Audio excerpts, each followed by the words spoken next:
paz do Senhor Jesus, tem uma palavra de Deus para o teu coração hoje, mas antes disso, se inscreva no nosso canal, aperta um like para você ficar por dentro de todos os outros vídeos que irão vir a seguir. Abra a tua Bíblia comigo que se encontra em Lucas capítulo 15, versículo 24 a seguir, que diz assim: porque este meu filho estava morto e reviveu, tinha se perdido e foi achado, e começaram a se alegrar-se.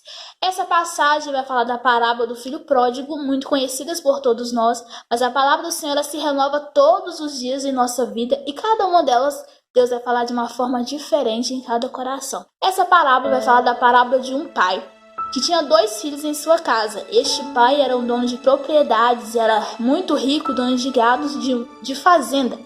E chega um dia que um dos seus filhos, o filho mais novo, a Bíblia vai nos falar, que ele chega até seu pai e fala: pai, eu preciso de uma parte da minha herança que me pertence. Observando que seu pai ele ainda estava vivo, e a herança ela só é repartida depois de algum tempo que o seu pai talvez poderia estar morto, já não poderia não estar presente com eles. Só que o filho ele não respeita este período. Só que seu pai ele simplesmente não fala nada, ele só dá a parte que pertencia ao seu filho. E ao decorrer de alguns dias o filho ele sai para uma terra longínqua, uma terra distante, e ele começa a viver conforme as suas vontades, conforme os seus desejos, gastando tudo quanto ele queria, ele fazendo tudo aquilo que ele almejava, ele fazia, ele curtia, ele saía, tudo aquilo que um jovem que quer fazer no momento assim, que tem dinheiro, que pode gastar, que pode fazer.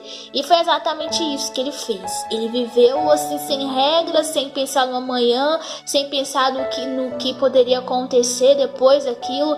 E a cada dia que passava, ele se encontrava distante da casa do pai. A cada dia que passava, ele se encontrava distante do abraço do pai, distante da presença do pai. Só que chega um dia que o filho ele vem a perder tudo aquilo que ele tinha. Chega um tempo, o filho ele vai se deparar em um lugar onde a crise e a fome já estava se alastrando cada dia mais. O filho já não tinha mais o que comer, já não tinha um conforto, todo o seu dinheiro já tinha acabado. E ele vai se deparar com um cidadão daquela região e o oferece para que ele possa apacentar os porcos que ali estavam. E ele começa então a apacentar os porcos e ele desejava comer as bolotas que os porcos comiam. Agora veja a situação: um filho que tinha todo o conforto do pai, poderia comer tudo que ele talvez almejava na casa do seu pai, agora ele veio se encontrar a desejar comer bolotas que um porco comia. Para você ver como que o inimigo ele faz com a gente. Ele tira a gente do conforto da casa do pai e nos leva para a destruição, para o fracasso, para a derrota, para a miséria. E foi nesse exato momento que o filho cai em si e lembra: nossa, na casa do meu pai eu tinha conforto, na casa do meu pai eu comia do bem e do melhor, na casa do meu pai eu me sentia bem, na casa do meu pai eu me vestia bem, olha a minha situação como eu estou. Naquele momento o filho então cai em si e lembra como o seu pai o cuidava. Quando ele deparou com aquela situação, a única coisa que ele pensou: eu preciso voltar para a casa do pai. Eu preciso reatar a minha amizade com ele, eu preciso voltar para ele, eu preciso chegar lá. Ele foi ensaiando como que seria a sua oração, como que seria quando ele chegasse até a presença do seu pai. Ele começa a dizer assim, vou falar dessa forma: vou chegar lá e vou dizer assim: pai, eu pequei contra os céus, pequei contra ti, não sou digno de ser chamado como um dos seus filhos. Faze-me pelo menos como um dos seus empregados, porque até os seus empregados estão vivendo melhor do que eu. E eu imagino aquele momento que aquele filho chegou ali todo destruído, chegou cheio de pecado, cheio de dores, já não tinha mais agora uma estatura boa, já estava todo sujo, todo rasgado. Eu imagino que o seu pai ele estava lá na porta de braços abertos esperando ele, falando: filho, você pecou, você errou, mas a minha graça ela te basta, porque onde abundou o pecado, superabundou a graça. Em Romanos 5, versículo 20, vai nos dizer que onde abundou o pecado, superabundou a graça. Eu nasci no berço evangélico, mas o meu pai já foi pastor, só que minha mãe ela nunca congregou em uma igreja, ela sempre visitou, sempre acompanhou meu pai, mas ela nunca assim reatou realmente uma aliança com Deus.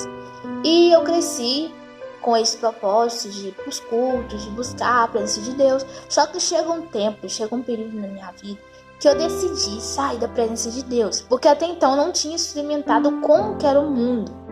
Só que quando eu cheguei tomar essa decisão, eu tinha batizado, já tinha sido batizado com o Espírito Santo, eu já tinha começado a ter experiência com Deus. Eu não tinha ido um ministério fixo, formado, ainda não tinha conhecido os propósitos de Deus para minha vida, não tinha visto o que Ele realmente queria para mim. Então chegou um tempo que eu decidi e me afastei. Comecei a me afastar aos poucos. Chegou um tempo que eu já não estava nem mais na igreja.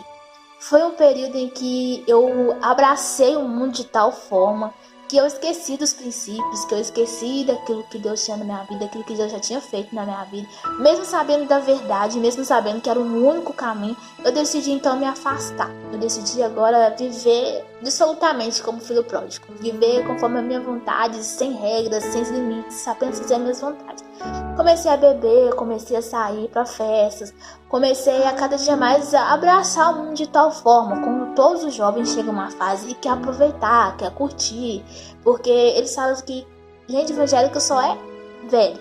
E eu pensava assim, gente, eu não tô ainda preparada para mim ser crente, que crente é só gente velha. Acho que todo mundo já pensou nisso. Então eu comecei a cada dia mais a me perder e tal. Só que antes disso acontecer na minha vida, eu já era batizada com o Espírito Santo, já era batizada pelas águas. E é pior quando a pessoa é assim, desvia-se da presença de Deus. Passou um tempo, eu cada dia mais estava distante da casa do Pai, cada dia mais estava distante de Deus. E eu comecei a sair pra festa, achava que aquilo era a melhor coisa que estava acontecendo na minha vida. Comecei a viver experiências assim, no mundo, comecei a ter decepções, aí eu comecei a beber, comecei a ir pra festa. Criei muitas amizades que eu achava que era amizade mesmo, mas não era nada. E eu perdi realmente a minha intimidade que eu tinha com Deus. E ao passar do tempo, eu vivi numa situação que eu estava me perdendo cada dia mais. E começaram a me oferecer drogas, começaram a quase ao ponto de eu ver que, tipo assim, se eu continuasse naquele caminho, eu ia entrar no mundo da prostituição. Então, depois desse tempo que eu tava no mundo, cada dia mais me perdendo, cada dia mais perdendo aquilo que Deus tinha pra minha vida. E depois de muitas decepções, depois de muitos fracassos, depois de que o mundo me bateu tanto, eu sempre lembrava de quando eu sentia a presença de Deus, quando eu sentia a presença do Espírito Santo na minha vida. Eu sempre lembrava da alegria que era estar na casa do Pai. Mas eu não tinha força para me voltar. E assim acontece na nossa vida, a gente não tem força para voltar quando a gente sai da casa do Pai. Porque a gente fica com vergonha, a gente fica com medo do Pai não aceitar a gente de volta. Porque depois a gente fez tanto coisa errada, tantas coisas que não agradavam os olhos de Deus. A gente se afasta, a gente fica com medo, com receio. Porque quando a gente sai da casa do Pai, a gente acaba criando algo que nos atrai para o mundo também. E a gente fica com medo de renunciar aquilo que já está na nossa vida para fazer a vontade de Deus. Mas olha uma coisa, renuncie, porque é melhor renunciar aquilo que está no mundo e viver a vontade de Deus, porque Deus ele é capaz de suprir todas as suas necessidades. E foi exatamente isso que aconteceu. Por mais que eu estava longe da casa do Pai, eu sempre tinha medo de Jesus voltar e eu ficar sem subir com ele. Eu pensava, gente, se Jesus voltar, eu vou ficar, eu vou crescer. E eu não vou viver aquilo que Deus tem pra minha vida. E chegou um tempo, um dia, que eu fui para um culto. E parece que esse culto foi feito só pra mim, né? Foi feito só pra mim, porque eu chorei o culto inteiro. Eu lembro que era um culto de jovens e esse culto ficou marcado na minha vida. Foi no dia 24 de junho, onde eu tive realmente encontros com Deus de volta. Aí eu vi aqueles jovens lá, eu entrei na igreja, eu vi aqueles jovens cheios da presença de Deus, cheios do Espírito Santo. E eu comecei a sentir aquela presença que Antônio sentia. Eu falei assim, Deus, eu quero isso de volta pra mim. Eu preciso sentir essa presença de volta. Só que eu pensava, mas eu não posso voltar agora porque eu tenho algo lá no mundo. Eu não posso porque tem algo no mundo que me prende. E Satanás ainda estava colocando na minha cabeça, você não pode, você pecou, você falhou, você errou. Satanás ficou jogando isso na minha cabeça o culto inteiro. E cada louvor que cantava, cada ministração ia entrando no meu coração de tal forma que eu falei, eu preciso sentir de volta essa presença na minha vida. E chegou o momento da palavra. E aquela palavra falou profundamente no meu coração. Falou profundamente comigo. Eu senti que nada valia mais a pena no mundo Porque nada poderia preencher a presença de Deus na minha vida. Nada poderia preencher aquela graça, aquela presença que não poderia ser paga, porque é de graça. É só você sentar na casa de Deus e dar o seu melhor, a sua adoração para Ele. E quando eu me vi ali, quando Ele perguntou, tem alguém aqui que deseja aceitar Jesus de volta, deseja reatar a amizade com Deus. Na hora que eu vi, eu já levantei meus braços, levantei minha mão e já fui correndo, chorando e falei assim: Deus, agora acabou tudo. Tudo que eu construí no mundo já não me interessa mais, eu já não quero mais, eu quero viver com o Senhor. Não tem nada melhor do que você vivenciar momentos com Deus. Não tem nada que é capaz de suprir a presença do Espírito Santo em nossa vida. Não há bebida, não há droga, não há festa, não há balada que é capaz de trazer alegria. A verdadeira felicidade é somente Jesus que pode trazer para nossa vida. Ei, talvez eu estou pregando para alguém aqui, estou ministrando em corações aqui, que as pessoas, se você saiu da presença de Deus, você se distanciou da casa do Pai, está achando que Jesus ele esqueceu de você, que ele virou as costas para você. Ei, você pode ter errado, você pode ter pecado, mas Jesus morreu na cruz do Calvário pelos nossos pecados. Você tem direito à salvação, ainda tem solução para a tua vida. Volte para a casa do Pai enquanto é tempo. Volte porque o Pai te espera. Assim como o filho pródigo, ele olhou para trás, ele viu que o seu pai, ele reconhecia a casa do seu pai. Ele viu que não há outro lugar melhor do que estar na casa do pai. Ele foi de volta para o pai e fala: Pai, pequei contra ti, pequei contra os céus, mas eu não sou digno de ser chamado de seu filho. Me faz como um dos seus empregados. Ele desejava ser como um dos seus empregados. Já não aguentava mais sofrer tanto no mundo, tanto que o mundo bateu.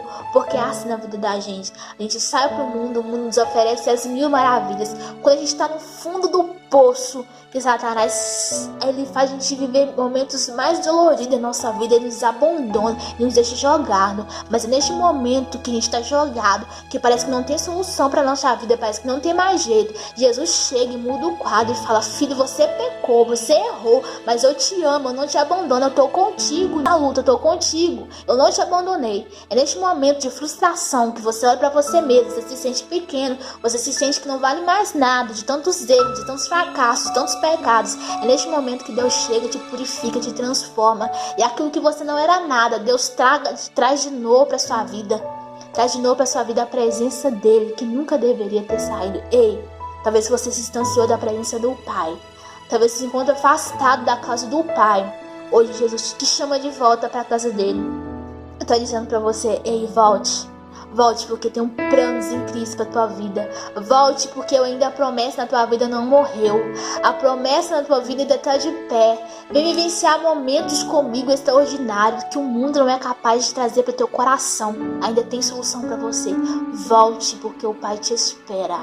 Volte porque o Pai anseia pra você de volta pra casa dele. Vai ter festa no céu quando você voltar. Amém. Que Deus abençoe vocês de uma forma poderosa. Até o próximo vídeo. Aguardo todos vocês, viu? Beijo!